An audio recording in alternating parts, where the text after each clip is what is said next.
Hindi, ma'am, tiis ka lang konti. Bibili tayo ng tape. Kasi, di ka nagdadala ng gamit, ma'am, eh. Tapos, ang uno ka pa.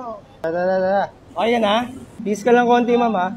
Maghanap pa tayo, ma'am. Kaya mo pa? Dapat lang. Hanap ako 7-Eleven. Actually, yung ganyan, bawal sa amin yan. Oo. Kasi nga, siyang gas para sa tao. Ako na lang bababa. Di, ma'am, dito ka lang. Ako na.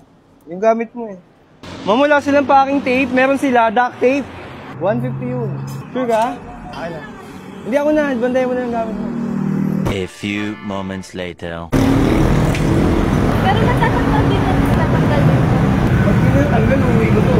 Hindi, kaya yan. Wait lang. Bigyan mo ba ulit yung bracket ko? Takas mo, ma'am. Wala na, okay na yan. Safe na yan.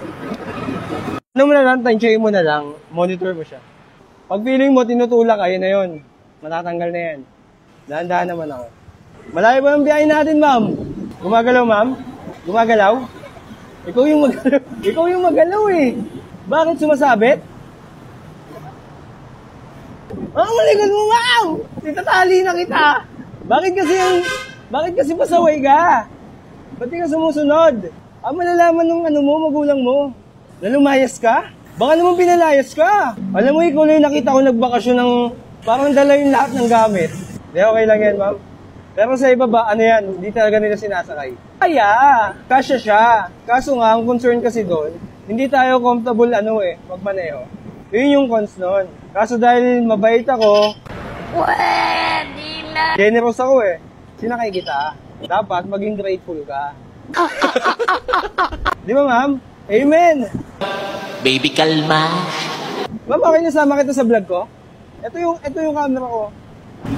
Likod mo, ma'am. Ma'am, tignan mo yung maleta, ma'am, ha? Mamaya wala na yan. Ma'am, nakayok na kagad. Ma'am, yung maleta, ma'am, ha? Buhay pa yung maleta. Yung maleta mo, mamaya wala na yan, ha? Maleta mo, ma'am, ha? Piling ko gumagalaw yung maleta mo, ma'am. Hindi. Paulit-ulit ka. Ulit-ulit ka! Sure ka, ha? Diretso lang ako, ma'am, ha? Diretso lang, ma'am. Ma'am, baka naliligo ka na, ha? Dito? Dito? Okay, naka. Next time, ma'am, ha? Okay, hello, guys.